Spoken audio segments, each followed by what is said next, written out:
салом дӯстон, дар ин ду ҳафтае ки мусобиқаи клубҳо ба таътил рафтааст, имкон пайдо гардид ки як бори дигар ба ҷоми аврупо баргардем. Барои роҳ ёфтан ба ҷоми ҷаҳони Қатар бозиҳои интихобӣ баргузор шуда истодааст ки диққати бештар ба аврупо равона карда мешавад. Фикр мекунам баъди чемпион шудани Аргентина таваҷҷӯҳ ба қитъаи Америка он қадар зиёд нест, аммо дар қурраи футбол ҳамеша як ҳодиса рӯй медиҳад. Рӯзи гузашта тими мунтахаби Испания бо роҳбарии Луис Энрике ба мағлубият рӯбарӯ гардида ба таърихи қариб 30 солаи худ нуқта гузошт. Шикаст аз Шветсия бисёр аламовар буд, чунки аз соли 1993 Испания дар бозиҳои интихобӣ бидуни бохт баромад карда дар ин ҷиҳат соҳиби яке аз рекордҳои оламшумул буд. Ворисони Златан Ибрагимович салтанати Испанияро ба замин яксон карданд. Ин мағлубият ба мавқеи онҳо ҳам бетаъсир намонд. Испания ҳатто як бозии зиёд анҷом дода дар гурӯҳ аз Шветсия 2 хол кам дорад ва дар зинаи дуюм қарор гирифтааст. Ёдор мешавад ки ба ҷоми ҷаҳон фақат ғолибони гурӯҳ роҳхати мустақимро ба даст меоранд.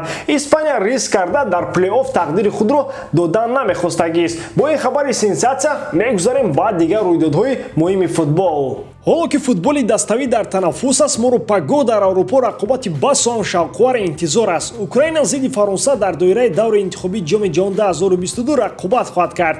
Барои шавқовартар шудани тамошои ин бозӣ дӯстонамон аз 1x ба он коэффициентҳои баланд пешниҳод мекунанд. Дароед регистратсия кунед ва дар ҳолин пардохт то 1140 сомонӣ ба даст оред. Ссилкаи бозӣ дар комментария.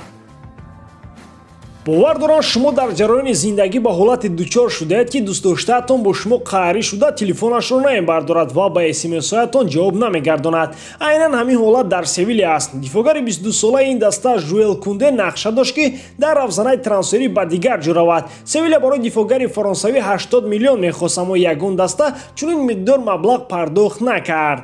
аз ҳама наздик ба харидани Кунде дастаи Челси Англия буд, аммо дастаи шаҳри Лондон пеш аз ҳама ҳамлагарро мехост. Барои харидани голзан лондониҳо 120 миллион евро сарф карда Лукакуро аз Интер оварданд. Баъдан таваҷҷӯҳ ба Жуэл Кунде равон шуд. Дифогари фаронсавӣ ҳам муқобили рафтан аз Андулисия набуд. Равзанаи трансферӣ ба анҷом расид. Кунде дар Севилия монд. Акнун дифогари 22 сола қаҳр кардааст. Тибқи хабарҳо ӯ ба зангҳои сармураббии Севилия Хулиан Лопетеги ва директори варзишии даста Мончи ҷавоб намедиҳад. Кундеро лозим аст то дар чунин ҳолат аз Мбаппе дарси ибрат гирад.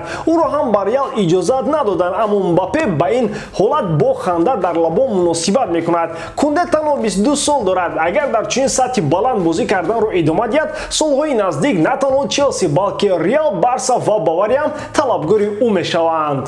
Реал Мадрид нақшаҳои худро барои бозори трансферии соли 2022 кашидааст. Барои дар амал татбиқ кардани онҳо кори роҳбарияти дастаи шаҳри Мадрид зиёд хоҳад буд. Пешниҳодҳо ва қарорҳои баровардаи мадридиҳо бояд дуруст ва сари вақт бошанд.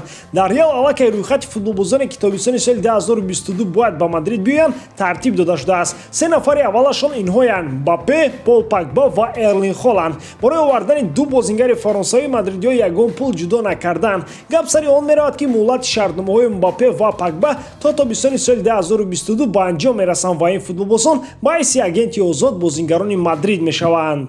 нақшаи мадридиҳо бо хоҳиши футболбозон қариб баробар аст. Мбаппе ҳамин тобистон метавонист футболбози Реал шавад, аммо парижиҳо пешниҳоди 220 миллиони реалро рад карданд. Мбаппе ба Флорентино Перес ва кулли роҳбарияти Реал барои кӯшишҳояшон изҳори миннатдорӣ кард, аммо то тобистон дар маҳбаси Париж хоҳад буд. ана ҳамин амали Реал барои муфт соҳиб шудани Мбаппе метавонад нақши асосиро бозӣ кунад. 220 миллион пешниҳод карда дар назди футболбоз сари баланд хоҳанд дошт ва баъди ин Мбаппе посух гардонида шартномаи худро бо ПСЖ тамдид намекунад. Погба бошад ба агенти худ гуфтааст ки ин охирон мавсими ӯ дар МЮ мебошад ва соли дигар ӯ бояд дар Реал Мадрид бозӣ кунад. Маблағ танҳо барои харидории Эрлинг Холланд лозим мешавад. Футболбози норвегӣ бо роҳбарияти Боруссия Дормунд муносибати хуби дӯстонавию бародарона пеша кардааст. аз онҳо ҳам ҳамлагари ҷавон ҳамин чизро интизор аст. ӯ нақша дорад ки дар Реал Мадрид бозӣ кунад ва роҳбарияти Боруссия Дормунд бояд садди роҳаш нашавад. Дормундиҳо бо ҷавонон хеле олӣ кор мекунанд ва баъдан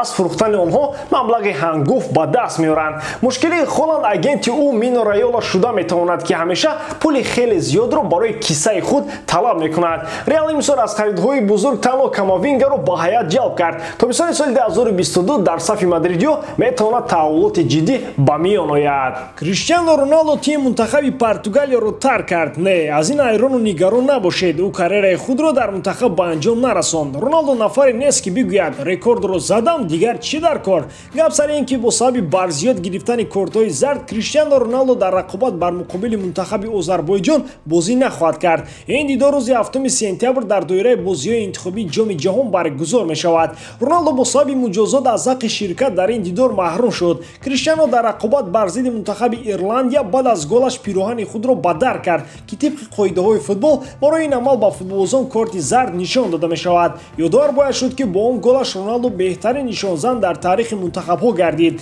Акнун бо пироҳанҳои мунтахаби Португалия дар ҳисоби ӯ 111 гол аст. Субҳи имрӯз ҳамлагари 36-сола тамринҳои барқароркунандаро бо тими мунтахаб доир кард. Ҳамакнун ӯ ба Англия меравад. Премер-лигаи Англия дар сомонаи расмии худ акси Криштианоро бо пироҳани рақами 7 мондааст. Ин маънои онро дорад ки ҳамлагари португалӣ бо пироҳани рақами 7 шарафи МЮ-ро ҳимоя хоҳад кард. Кавоне ки қаблан ин рақамро дошт, таҳти шимораи 21 бозӣ хоҳад кард. Мухлисон интизоранд ки маъз Роналдо тилисми рақами 7-ро дар МЮ мешиканад, зиро пас аз рафтанаш ҳеҷ кас таҳти ин рақам бозии нишон дода натавонист. Танҳо Кавани ва ӯ ҳам каму беш. Интизор меравад ки Роналдо рӯзи 11 сентябр бо пироҳани МЮ дубора ба футболи тезу тунди Англия бармегардад. Аҷиб, бозии ӯро бо Манчестер Юнайтед чӣ қадар одам тамошо мекарда бошад. Ёдор мешавем ки бозии Месси дар ҳаёти ПСЖ 2.5 миллион нафар аудитория дошт ки ин рекорди ҷаҳонӣ аст. Карим Бензема хоҳиши онро дорад ки бо Мбаппе дар Реал Мадрид якҷоя бозӣ кунад. Акнун ҳуҷуми ошкоро ба ПСЖ оғоз шуд. Ҳамлагари фаронсавӣ дар мусоҳибаи охиронаш гуфт ки ҳамватани ӯ ҳатман бозингари Реал мешавад.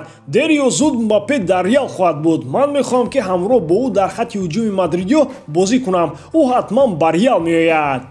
Аз ин гуфтаҳо маълум мешавад ки Бензема ва Мбаппе бо ҳам атрофи бозии ҳамлагари ПСЖ дар Мадрид суҳбатҳо орустанд. Ин мулоқот дар рафти бозиҳои тимҳои мунтахаб ҷараён мегирад.